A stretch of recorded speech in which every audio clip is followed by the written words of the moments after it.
Patay sa operasyon ng pinagsanib na puwersa ng iba't ibang unit ng Philippine National Police sa Parañaque City ang most wanted person ng Bicol.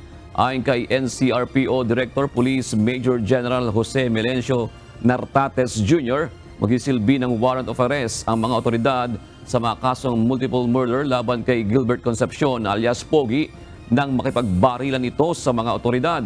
Patay din ang kasama ni Concepcion na nakilalang si Laiko Josie Saysay. Sinabi ni PNP Chief Police General Benjamin Acorda Jr. na si Concepcion ay dating membro ng NPA. Nagbalik loob sa pamahalaan at naging membro din ng Philippine Army subalit nag-awol. Leader umano ito ng Concepcion Gun for Hire at sangkot sa iba't ibang insidente ng patayan sa Libon, Albay.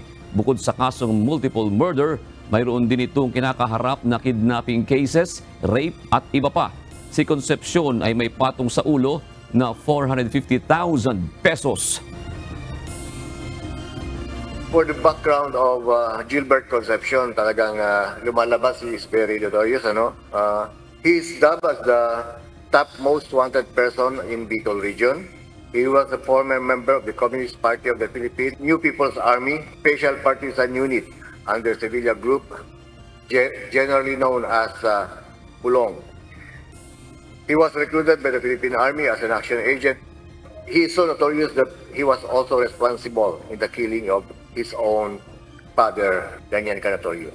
Itong grupo na to, for so long a time, they were so involved in terrorizing the citizens in that locality.